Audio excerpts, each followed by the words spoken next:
ebipya bizuse ku kadama Brenda eyafira Saudi Arabia ngono bamukomeza oba dokita bawaddeyo information era nga taata we agenda batuwa information yenna mu full swing video njina mu maaso kale nga nyongera okujukiza oli kuwanda boyuji wano okawosanga mawulira matufu agali purified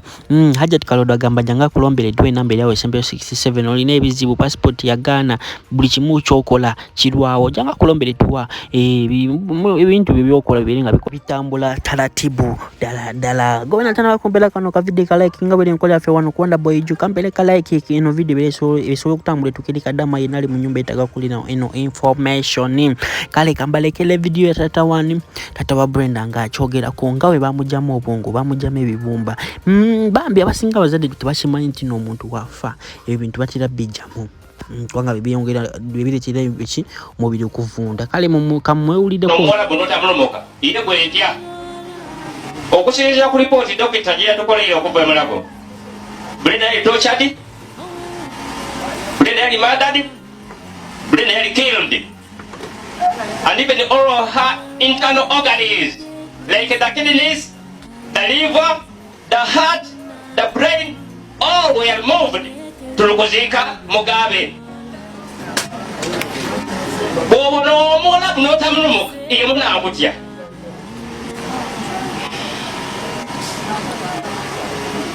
Banan. Onze olwale luno. Niko weiwe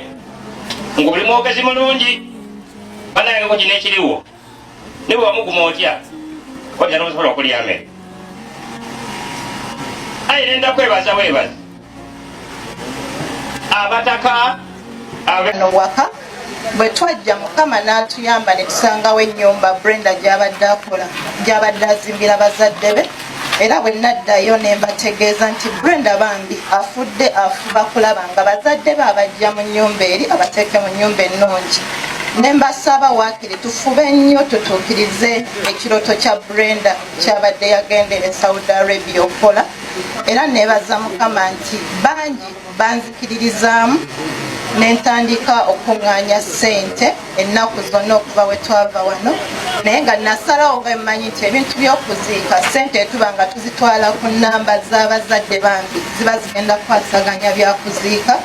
kati nasalawo ne ŋŋamba abayisa obuyambi obw'okuziika n'amabugo bo baziyise ku nnamba z'abazadde ze twawaayo naye nze ne neewaayo okuyimirirawo okulaba nga nkiyimiriramu ng'omuntu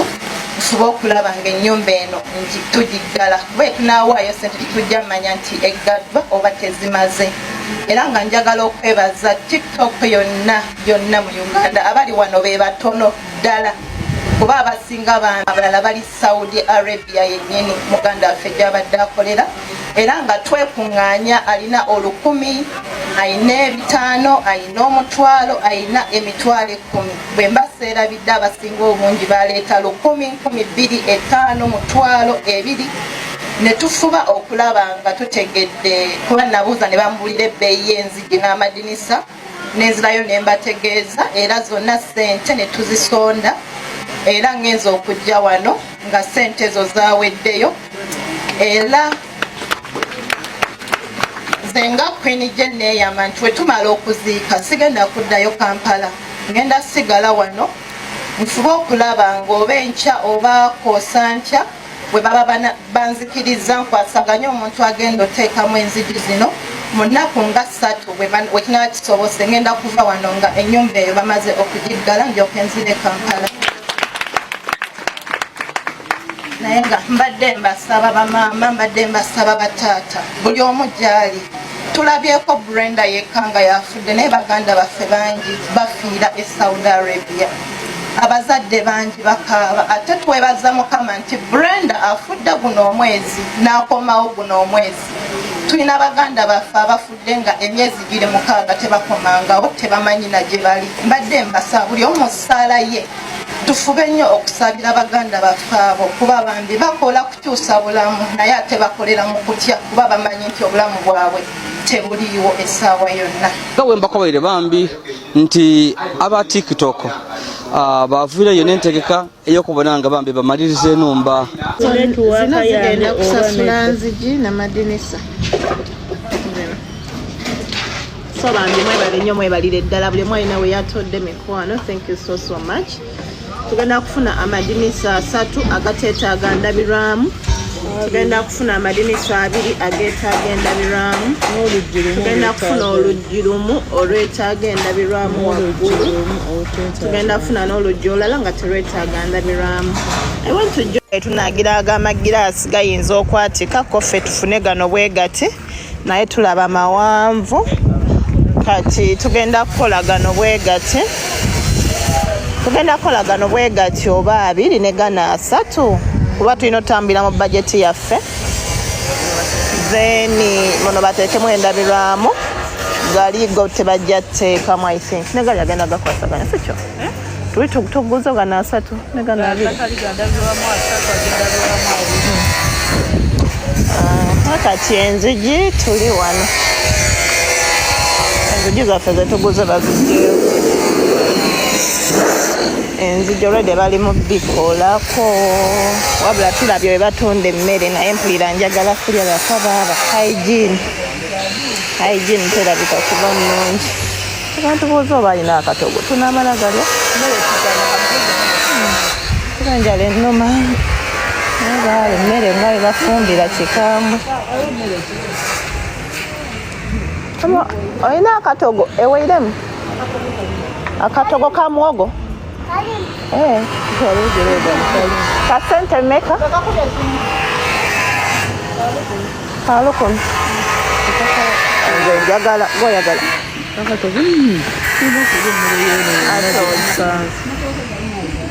akambuuze noono oba ayagala nze ayenda tugenda kuva eno nga tukoba lusoga mwe muddaawo ayagala bw'alina akatogo ka muwogo kekasigaddemu oba n'amatoogo simanyi oba onaalyayo abatwala bannayuganda ebuwarabu okukakkalabya emirimu n'okusingira ddala be batwala e Saudi Arabia balaze okutya ku ndagaano eyakoleddwa gye buvuddeko nga bagamba nti bingi ebyateereddwa mu ndagaano eno naye kikyayinza okubeera ekizibu okulondoola bannayuganda abali ddala emitwalo 15 abali mu nsi ezo olw'okuba nti tewali nsimbi. Kakati okusinziira ku muteesiteesi omukulu mu minisitule y'ekikula ky'abantu ebintu bingi ebyakkaanyiziddwako naye nga kijja kuba kizibu nnyo okubiteeka mu nkola olw'okuba mutabani w'omusiraamu bumaali taliiwo. Nga 3 Maachi 2023 minisitule evunaanyizibwa ku bakozi yayanjula endagaano empya eyakolebwa wakati wa Uganda n'obwakabaka bwa Saudi Arabia okuluŋŋamya n'okukendeeza ku kwemulugunya okwali kuva mu bannayuganda abakolera Saudi Arabia olw'ebyo ebibatuusibwako n'abamu ne bafiirayo. Kyakkiriziganyizibwako amawanga gombi mu ndagaano eno okuwawaabira omukozesa ne kampuni ebeevudde ku ndagaano okulondoola embeera buli mukozi mwali e Saudi Arabia okuteekawo akakiiko k'abakugu okwekenneenya n'okusensula ensonga embeera zonna bannayuganda abali e Saudi Arabia mwe bali. Nga ntudde n'omuteesiteesi omukulu mu minisitule y'ekikula ky'abantu Agre Kibenge atubuulidde nti endagaano eno bagirinamu essuubi lingi okukendeeza sinakindi okumalawo ebikolobero ebituusibwa ku bannayuganda mu Saudi Arabia. Kyokka wadde batandise okulaba ebibala by'endagaano eno eyassibwako omukono, Kibenga agamba wandibaawo emisanvu gye bujja okutuukiriza mu bujjuvu ebyetaagisa olw'obusimbi obutono obubaweebwa. Department ya Ministry ya Gender ekola kutambuza abantu bano mu budget gye bagiwa erina miliyoni 5. Department eyo omulimu gwekola guvuddemu obuwumbi 20. Kyokka nga n'ebitaano bino byowadde department eyo 2.5 zigenda ku misaale gy'abakozi abali mu department eyo. Omusolo oguweza obuse bwa siringi 2 n'obuwumbi 616 gwe gukuŋŋaanyizibwa mu bannayuganda abagenda ebuwarabu okukola buli mwaka. Ekibiina ekitaba kampuni ezitwala bannayuganda ebuwarabu ekya URA kigamba ensimbi nnyingi ziti zandibadde zizzibwa mu minisitule okulondoola emirimu. Companies do their part. The government is also doing its part through the embassy, but more. Kampuni ezitwala bannayuganda ebuwarabu zikola ogwazo ne gavumenti ekola ogwayo ng'eyita mu embassy n'ebingi ebikyetaagisa okuva mu gavumenti naddala okuweereza